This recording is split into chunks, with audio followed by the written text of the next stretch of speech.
Welcome to the Fear and Greed Business Interview. I'm Sean Aylmer. My guest today is one of the most prominent business leaders in Australia over recent decades.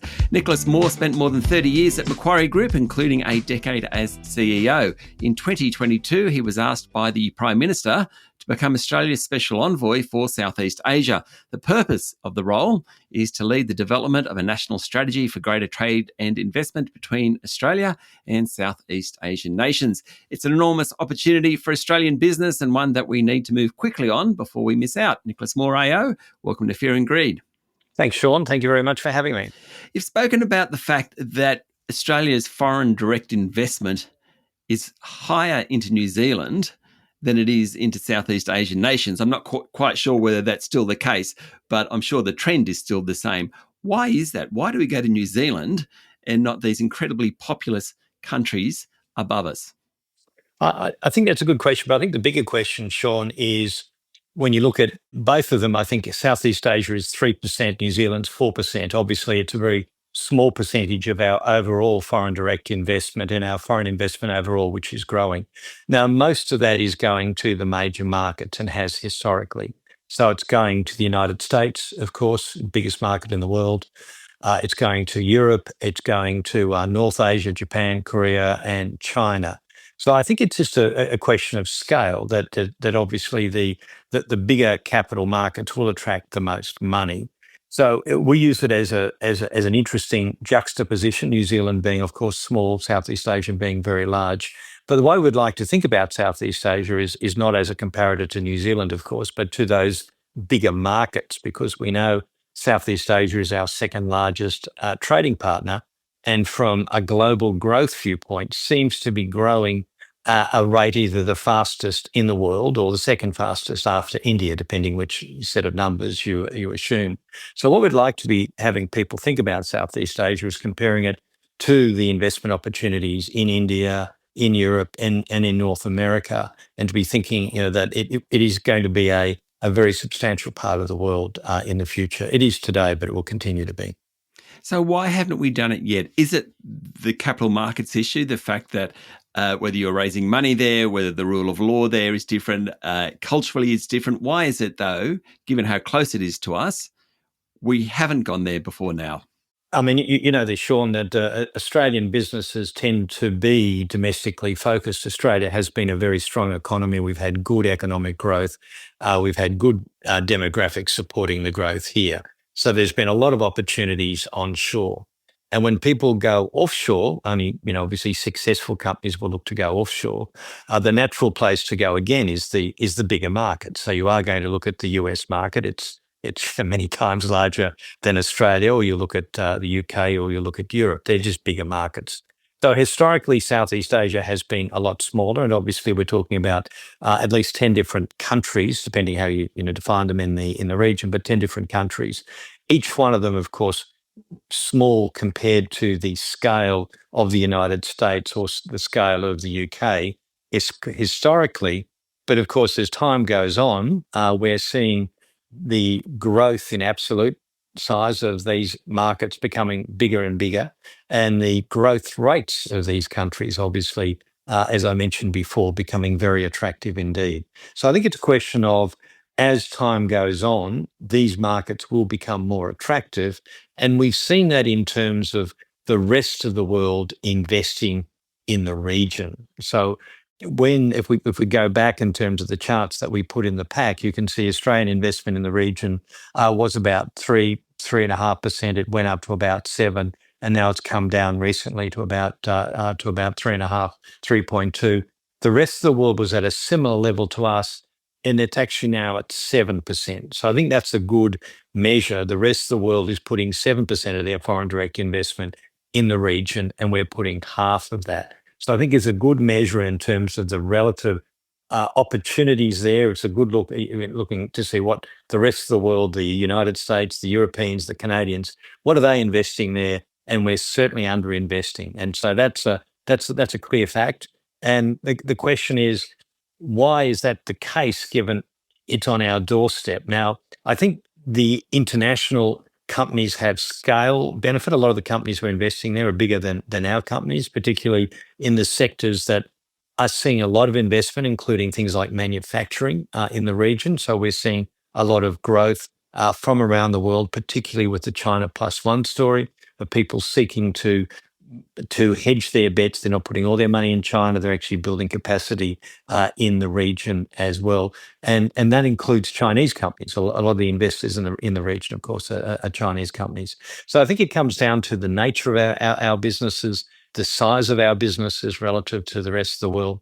But there's no doubt it hasn't been on people's agenda. When I was, at Macquarie and the other companies I've been involved in, we naturally look to the bigger markets rather than looking to Southeast Asia. Macquarie was active across the region and still is, but it wasn't the first place that you would look at. Now, I think the opportunities there just are so compelling today. We are seeing more and more interest from Australian companies actually stepping up to invest in the region. We'll get to that in a moment. Stay with me, Nicholas. We'll be back in a minute.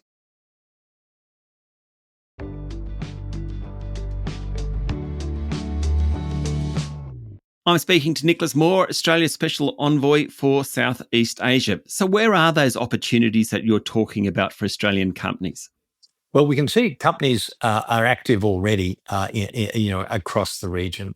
So when we look at typical companies, you'd expect to be active, agricultural related companies. So we have, we should say it as well. We've just been talking about investment in terms of the destination for our exports and our imports. The region is our second largest trading partner today, second only to China. So it is a substantial trading partner.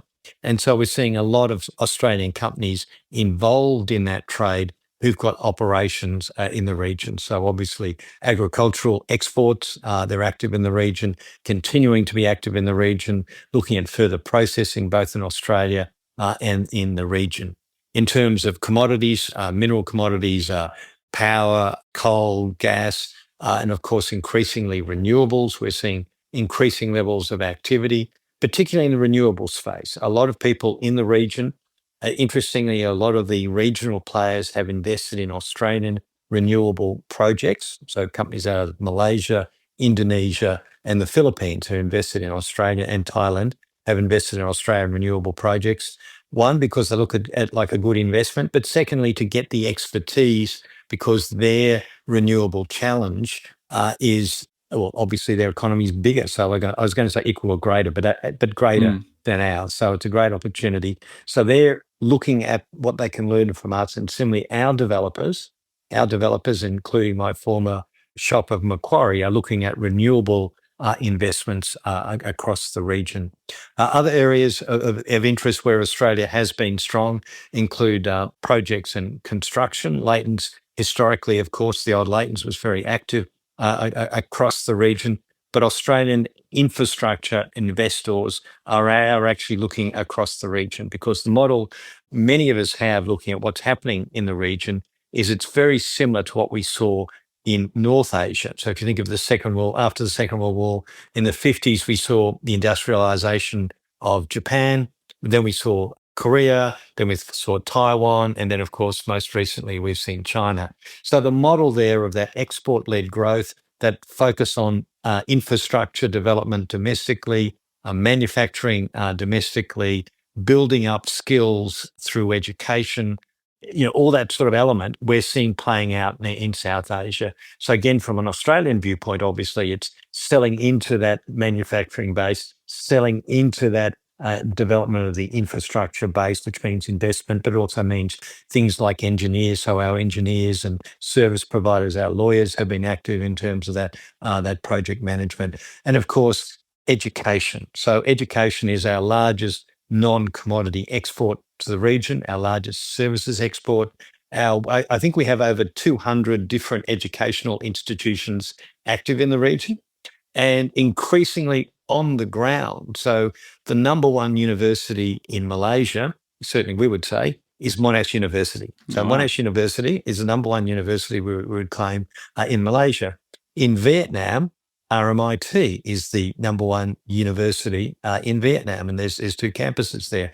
When I took on this role, one of the other countries' ambassadors came to me, and the first question he asked is, why can't we have an RMIT in my country? Wow. Now, RMIT has other campuses now developing across the region. So the countries are very focused. Again, I referred to that in the North Asian model of actually building up the skills of the individuals.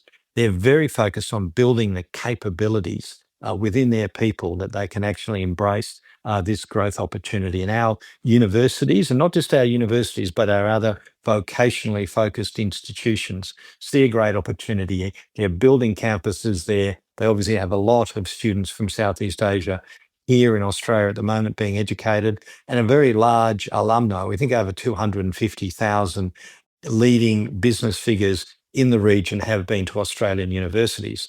And of course, we have the added benefit of over a million people from the region living in Australia. So we have that very strong personal to person connection. So from a services viewpoint, we are a strong services economy. Education is very important. Number one export, number one in terms of where development's happening. But as I mentioned before, if you go down through things like financial services, if you look at things like lawyers, if you look at things like accountants, even the Society of Accountants are very active in the region. So across all these different areas that our economy is strong in, we see opportunities in the region. So in our report, we highlighted 10 different sectors, which we think had great potential, which are worth reflecting on all of them, but we probably don't have the time. The only one that I haven't mentioned on the way through, where the government's taken quite a bit of action, is the digital side of our economy. Obviously, the world we're living in is rapidly a digital world, as we were talking about earlier, Sean. And we have established a landing pad for Australian digital businesses already in Indonesia. And as part of the government's action coming out of the report, we've now opened that in Ho Chi Minh City as well, and Jakarta. So actually having digital companies looking not just at the big markets in the United States and Europe, but very much looking at what's happening in our region. Now, as I said, there's 10 different sectors, renewable, we can go through them all, but all of them are very, very interesting indeed. We are out of time, but very quickly, the impact of Donald Trump and his potential policies, does it make much of a difference at this point? Well, I think we're dealing with a very, very big long-term trend here in terms of where the region is at. As I said, putting it in historical context, we know the North Asian story very well. Australia's prosperity has been built very much on what's happening in North Asia. Now we're seeing it happen really in our neighbourhood, and Australia is very keen to be part of it.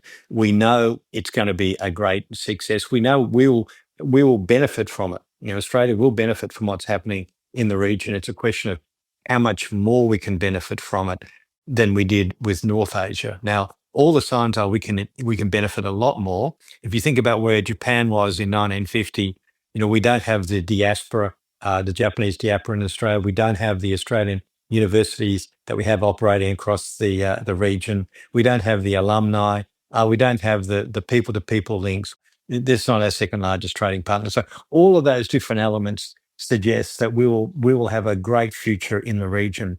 What we're all about is making sure that future can be as big and exciting as the potential is laid out before us. Nick, thank you for talking to Fear and Greed. Thank you, Sean. That was Nicholas Moore, Australia's Special Envoy for Southeast Asia. This is the Fear and Greed Business Interview. Join us every morning for the full episode of Fear and Greed, daily business news for people who make their own decisions. I'm Sean Aylmer. Enjoy your day.